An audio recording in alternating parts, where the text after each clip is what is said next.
Hey there. Have you ever wanted to learn another language besides English? Is it possible to learn two second languages at the same time? Of course it is. And plenty of people do it.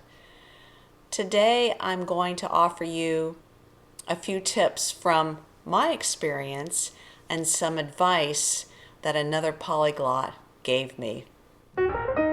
English Without Fear, where you can learn to speak English naturally through listening to stories.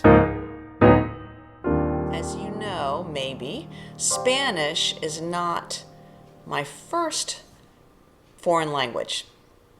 I retired as a French teacher and I taught French for 27 years. But French was not my first language either. When I was 11, we lived in Germany for a year and a half, and I was exposed to German, and I had some German in school. Then we moved to Belgium when I was 14, and I spent an entire school year in a local French school, my ninth grade.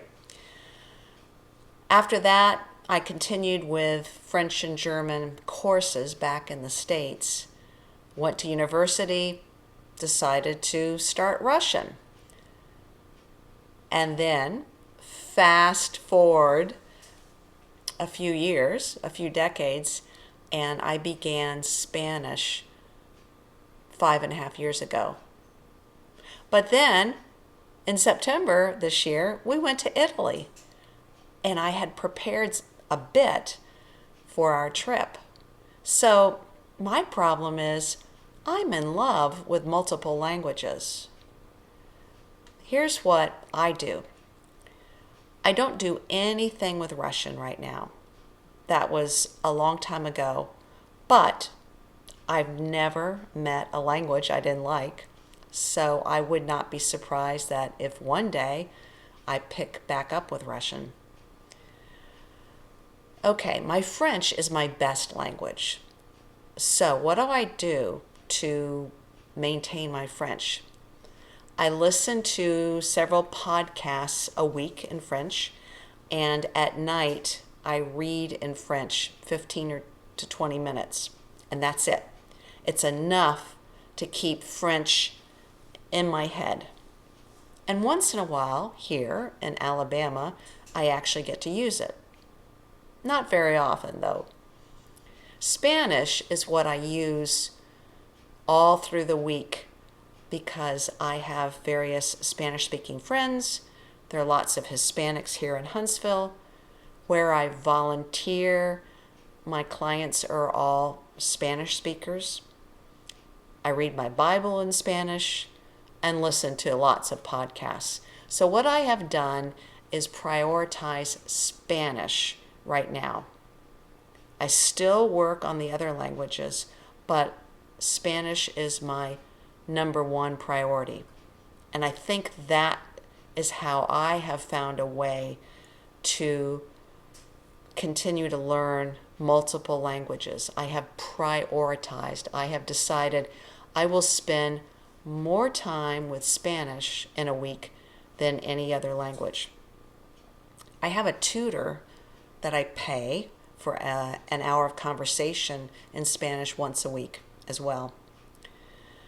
Then comes German, my next priority. There's hardly anybody here in Huntsville with whom I can speak German, so I pay a tutor twice a month for an hour of conversation on a platform called italki. I really like italki. What else do I do for the German? I listen to podcasts, I watch YouTube videos, and that's about it. I prepare for my German lessons, do the homework that my tutor assigns. Sometimes I speak out loud to myself when I go for a walk, but that's it.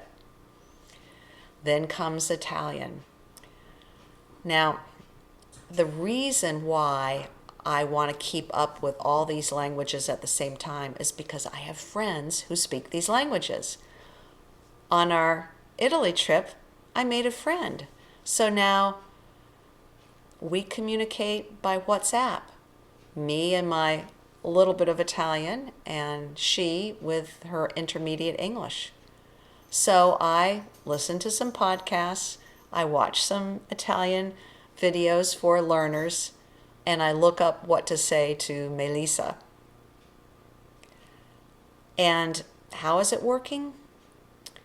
Well, my goal is to become really proficient in all these languages, at least to reach the level I am already in French with the others. But I'm patient. That will take time. The other approach that this polyglot suggested when I wrote to him and said, how do you keep up with all your languages? He's Italian, lives and works in Austria, speaks German fluently, and also is pretty proficient in English and Spanish. And I think he started Russian during the pandemic. He said, you can follow my approach. Just try to maintain them all because you have friends and you like the people connection. And you're patient and you accept the slow progress. The other way you can follow, is to focus on one of these languages at a time until you reach the level of B2. That's high intermediate.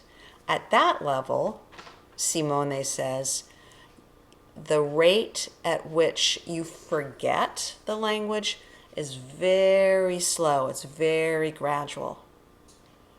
If you reach that level, B2, you're not going to forget a whole lot. But that would require, for me, dropping German, dropping Italian, and dropping French. But I have friends who are native speakers of those languages. I'm not willing to do that. And I love them all. They're fun. So I have settled for the accept that I'm not going to be proficient in all of them as quickly as I would like, but I can use them to communicate and learn something from friends and encourage friends. And isn't that the purpose of learning another language? I think so. My life is so much richer because of languages and the people connection. And I bet you're finding that out too with English. I think we have to figure out what is our number one reason for learning a language. Is it the people, or do you have to for a job or to study at a university?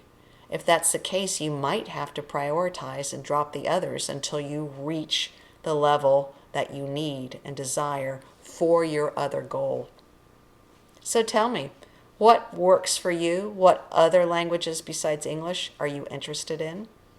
I'd like to know. Well, that's it for this episode of English Without Fear. Talk to you next time.